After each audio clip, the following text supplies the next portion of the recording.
Bonjour à toutes et à tous, j'espère que vous allez bien. Un jour une posture dans la nature. Alors aujourd'hui je vous propose la posture de Bhujangasana, la posture du cobra. Alors cette posture c'est un petit peu mon cheval de bataille parce qu'il y a souvent des erreurs dans la pratique de cette posture. Alors il faut savoir que la colonne vertébrale elle a une certaine forme naturelle qui est importante. Mais dans la posture, il faut travailler de façon bénéfique et ergonomique. Il y a souvent des erreurs au niveau du bas du dos, au niveau des lombaires, qu'on viendrait trop comprimer, mais aussi au niveau de la nuque.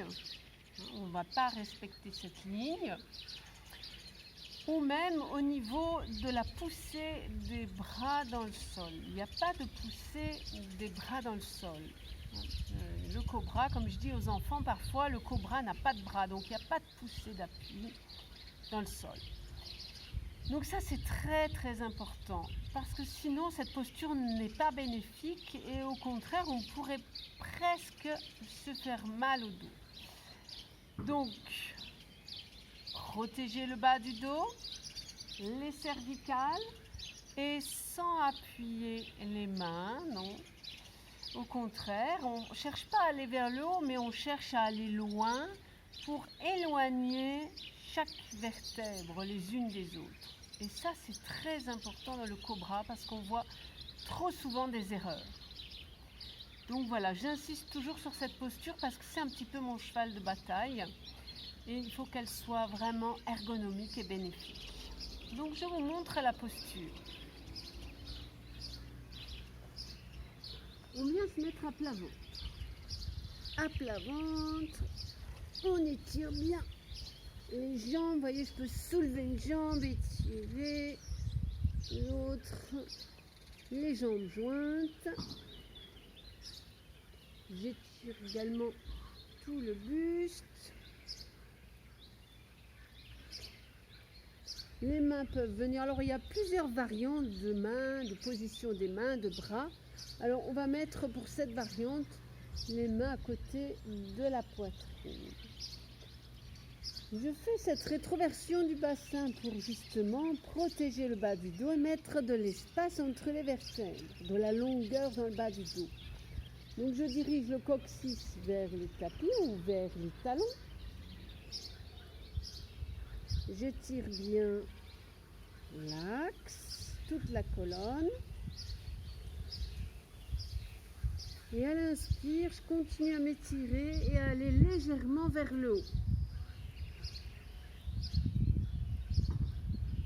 Vous voyez, sans appuyer, sans repousser.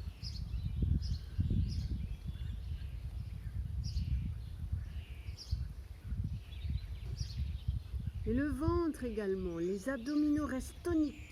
Ne repoussez pas avec le ventre dans le tapis, mais abdominaux toniques. Vous voyez, si je soulève,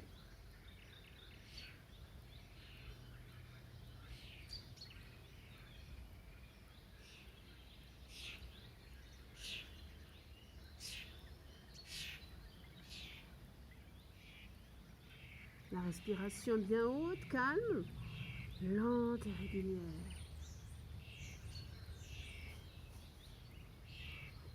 S'il y a une action des miens, c'est d'attirer et non de repousser pour aller plus haut.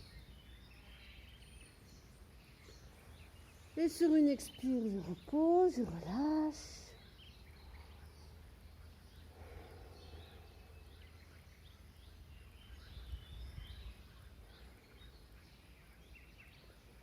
Un instant, je peux mettre les poings dans l'abdomen. Tête du côté, toujours, je relaxe.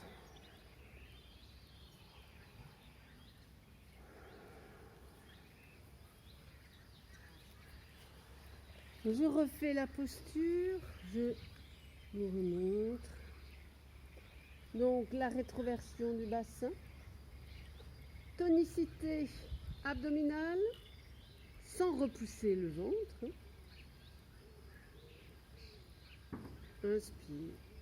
Voilà, je cherche non seulement à aller vers le haut, mais à aller loin, à étirer l'axe, sans pousser. Vous voyez, les les coudes sont contre les côtes. Je ne repousse pas, surtout pas.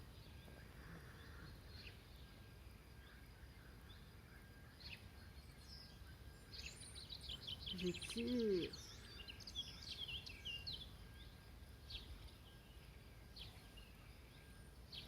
Et je repose à l'expire.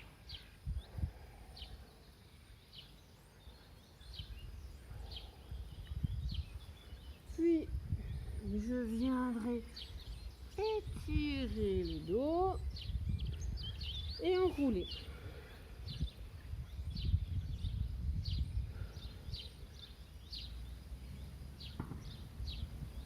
Et je remonte. Voilà donc cette posture de Bhujangasana, la posture du cobra. Donc ne faites pas ces erreurs de vouloir absolument monter et créer des tensions et des compressions au niveau du bas du dos et au niveau des cervicales. Donc si cette vidéo vous a plu, n'hésitez pas à liker et à vous abonner à ma chaîne. Merci, bonne journée, namasté.